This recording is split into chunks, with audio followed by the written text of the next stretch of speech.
What's up everyone, it's OJ. We've got some balance changes coming in and the Elixir blob is finally getting touched. First, we have the Elixir Golem. It's getting a 10% hit point nerf.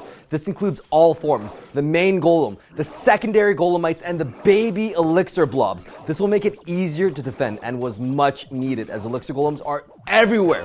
This will change most interactions along with total damage done to your tower. In terms of the two Elixir Golemites changing, this is huge. A P.E.K.K.A will now one-shot an Elixir Golemite. It'll deal a critical blow without needing to swing twice or wait for the tower to hit it. Another critical blow is the Hunter. The Hunter, perfectly aligned on top of an Elixir Golemite, will annihilate the Elixir Golemite in one shot. Prince is another very significant interaction in that it can two-shot instead of three-shot each Elixir Golemite. We haven't been seeing too much Prince action in the meta because of the rise of the Witch, so these indirect buffs will help the Prince and it'll help diversify the meta. As for the Elixir blobs, again, the Prince is valuable because he can one-shot each blob. There are 4 blobs. He's got a lot of pokes to deal with, but he can finally one-shot each blob. So a not so significant interaction is that the Bandit can two-shot each Elixir blob now.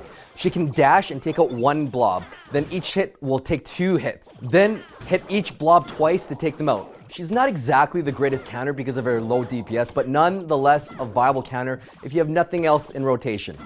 The Witch will also be getting a few nerfs. Surprise, surprise. She'll be getting her hit speed reduced from 1.4 seconds to 1.7 seconds. This is the exact same speeds as E-Barbs. But wait, there's more! The Witch will also have her splash taken away. Her splash attack was pretty non-existent to begin with since her rework. The first wave of skeleton spawn will now be delayed from 1 second to 3.5 seconds. This comes to a huge blow as her total output damage against units like the Hog, Ram Rider, and the Battle Ram.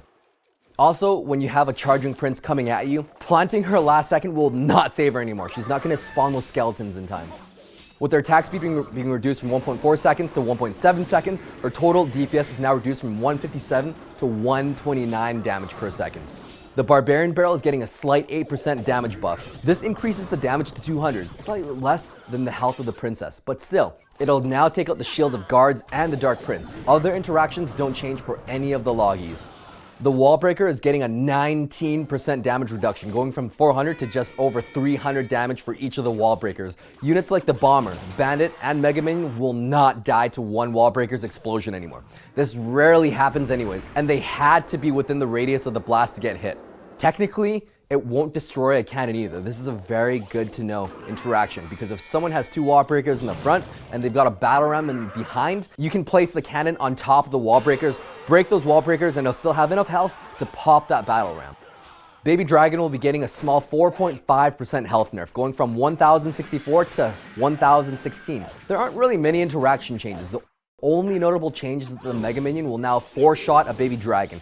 But Mega Minion kind of already does 4-shot a Baby Dragon with assistance of a little sprinkle from a Prince's Tower. Fisherman will be reverting back to the 6-tile hook range. He will no longer be able to cause units such as the Golem or the Royal Giant to switch lanes. He'll still be able to hook units like the Hog Rider to the King Tower. The time it takes to initiate his hook will be slightly slower too, from 1 second to 1.1 seconds. So timing his hook will be a little different after the changes. The Executioner is getting a few nerfs, but also some buffs. His max axe range is increasing from 4.5 tiles to 5 tiles. This will help in those times when he has to hit one archer because the other one is slightly behind it.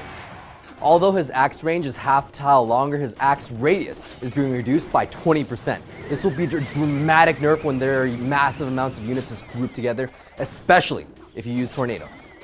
But his axe hover time will be increased from 1 second to 1.2 seconds, giving you a bigger window to completely stop the Lava Hound when it's popped. The axe hovering for an extra 0.2 seconds means that the entire path of that axe will deny that entire area for the whole 1.2 seconds. The radius nerf is huge because it's 20% of the nerf. And the way the radius works, it's the whole radius. That's going to be it for this video. Hope everything was very helpful. I'm very excited for the Elixir blob changes. Thanks for watching and stay tuned for more quality OJ. Fisherman will be reverting back to 6-tile hook range. Your arms are sore. It's almost done. And Lucas is going to be in the video because of the reflect. Fisherman, he'll still be able to. He'll still be able to. Okay, we're putting it down. you grunting. I was fine until I heard your grunt.